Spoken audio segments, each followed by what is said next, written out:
Bonjour à tous, bienvenue dans cette nouvelle série de vidéos intitulée 100 clés pour être heureux. Chaque jour, je vais aborder une nouvelle thématique liée à votre bien-être. Je vous donne des astuces à appliquer au quotidien, des pistes de réflexion, et tout ça pendant 100 jours d'affilée. Je m'appelle Sébastien Buisson, je suis praticien en hypnose et formateur en développement personnel.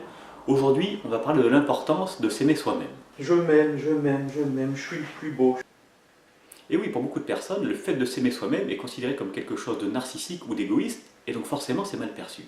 Alors qu'ensemble, on va voir que c'est complètement différent. Quand je parle de s'aimer soi-même, simplement, ça correspond simplement au fait d'arrêter de se juger, d'être capable de reconnaître qu'on a des talents, qu'on a des forces. Et bien entendu, on possède tous des forces, on est tous doués dans certains domaines, et également on possède des faiblesses dans d'autres domaines, peu importe. Simplement, il faut être capable d'accepter tout ça, ces différentes facettes de nous, il faut être capable d'arrêter de les juger, et à partir de ce moment-là, ça devient une piste tout à fait intéressante d'épanouissement. On va prendre un exemple très concret. Une personne qui se considère comme un mauvais parent, qui va avoir tendance à se rabaisser, à dire « je suis nul, je suis pas capable d'éduquer mon enfant correctement, je fais souffrir mon enfant, je suis une mauvaise personne », à part le fait de s'apporter des sentiments désagréables, ça ne va avoir aucune utilité pour la personne et pour l'enfant. Et ça ne va apporter aucune piste d'amélioration pour changer un petit peu cette situation. A l'inverse, une personne qui se juge de façon excessivement positive, qui va se considérer que oui, je suis la meilleure personne possible, je suis le meilleur parent possible, je donne la meilleure éducation possible, le jour où l'enfant se retrouve soit en conflit, soit en souffrance, parce que ça peut arriver chez n'importe quel enfant, eh bien, on ne va pas forcément comprendre ce qui va se passer, parce qu'on est le meilleur, parce qu'on donne la meilleure éducation, c'est pas normal que l'enfant aille bien.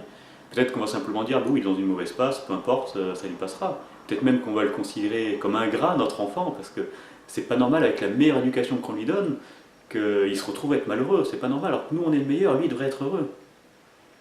Et par contre, si on se retrouve à arrêter de juger, en bien ou en mal, qu'on regarde les faits, simplement on peut voir, ok, l'enfant est en souffrance à l'heure actuelle, je ne sais pas vraiment ce qui se passe, qu'est-ce que je peux faire pour arranger ça?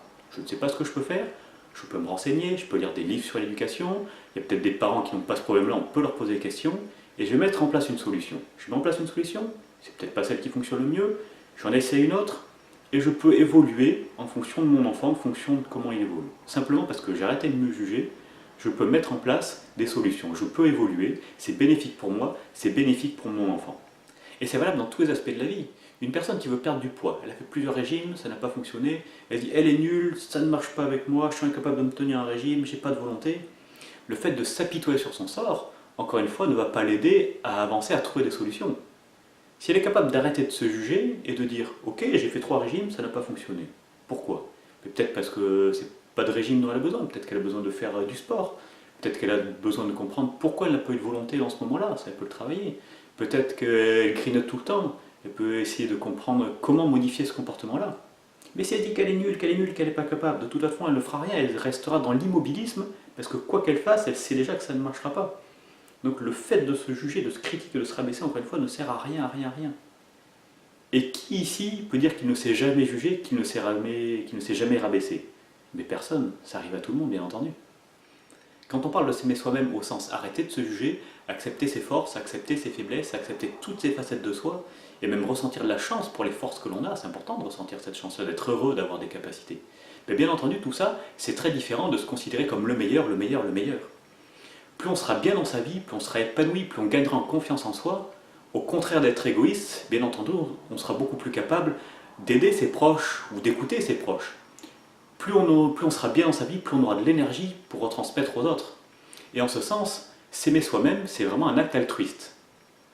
Aujourd'hui, je vais vous proposer un petit exercice. Vous allez prendre une feuille et lister toutes vos capacités, tous vos talents, tout ce que vous avez déjà réussi dans votre vie et tout ce que vous réussissez encore dans votre vie. En parallèle, vous allez lister des points faibles qui vous dérangent, vous, dans votre quotidien, et simplement commencer à réfléchir à comment changer ces comportements, comment changer cette façon d'être. Voilà pour aujourd'hui, likez cette vidéo si elle vous a plu, et je vous dis à demain pour aborder un nouveau sujet.